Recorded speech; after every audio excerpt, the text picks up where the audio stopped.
Corona को लेकर बरती गई लापरवाही का अंजाम अब देखने को मिल रहा है। रोज हजारों कोरोना के केस सामने आ रहे हैं। एहतियात बरतने के लिए कई राज्यों में लॉकडाउन भी लगाना पड़ा है। कई राज्यों के हालात तो ऐसे भी हो चुके हैं कि वहां कभी भी लॉकडाउन लग भी सकता है। ये रिपोर्ट आप देखिए और जान लीजिए कि कोरोना अगर फिर से बढ़ता है और फिर से 50,000 के पार केस जाते हैं दिन के, तो क्या हालात बन सकते हैं।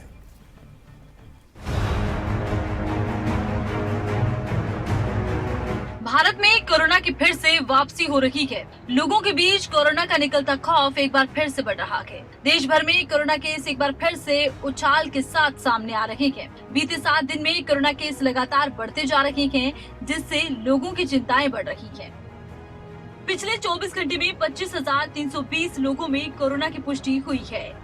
16,637 कोरोना संक्रमित इस दौरान रिकवर भी हुए हैं, तो वहीं 161 लोगों की इस संक्रमण की वजह से मौत हुई है।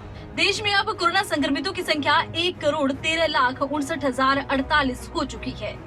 जहां एक ओर कोरोना संक्रमितों का आंकड़ा बढ़ रहा है, तो वहीं दूसरी ओर कोरोना से रिकवर होने वाले मरीजों की संख्या भी बढ़ रही है। देश में अब तक 1,09,89,897 मरीज रिकवर हो चुके हैं। 1,58,607 लोगों की इस संक्रमण के चलते मौत हो चुकी है, तो वहीं एक्टिव केस 2,10,544 हैं। कोरोना के ताजा आंकड़े डराने वाले हैं। ऐसे में जरूरत है कि कोरोना महामारी से एहतियात बरती जाए, क्योंकि पिछले साल कोरोना अपना असल रूप दिखा चुका है। देश लॉक हुआ, लोगों की परेशानी बढ़ी, बहुत से लोगों का रोजगार छिन गया। ऐसे में मास्क और 2 गज की दूरी को बनाए रखें, क्योंकि देश के हर नागरिक को अपनी जिम्मेदारी समझनी होगी, एहतियात बरतनी होगी, क्योंकि ये कोरोना की दूसरी वेव है, यानी कि दूसरी लहर। पहली लहर खतरनाक रही है। भले ही कोरोना वैक्सीन का दूसरा चरण चल रहा हो, लेकिन जब तक देश की एक बड़ी आबादी को कोरोना की वैक्सीन नहीं मिल जाती, तब तक ये ढिलाई खतरनाक हो सकती है, क्योंकि आए दिन कोरोना का आंकड़ा बढ़ रहा है और साथ ही बढ़ रही है लापरवाही। बाजारों में भीड़ नजर आ रही है, सोशल डिस्टेंसिंग की धज्जियां उड़ रही हैं, मास्क कम ही लोग लगा रहे हैं।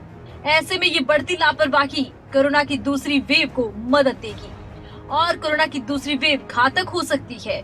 और कोरोना के ये बढ़ते आंकड़े केंद्र से लेकर राज्य सरकारों तक को चिंतित कर रहे हैं, और इसीलिए देश में कहीं लॉकडाउन का ऐलान हो रहा है, तो कहीं नाइट कर्फ्यू लगाए जा रहे हैं। हिमा शाही, न्यूज डेस्क, खबरें अभी तक। अगर आपको हमारा ये वीडियो पसंद आया हो तो पेज को लाइक और शेयर करें, और इसी तरह की हर वीडियो सबसे पहले पाने के लिए चैनल को सब्सक्राइब करें।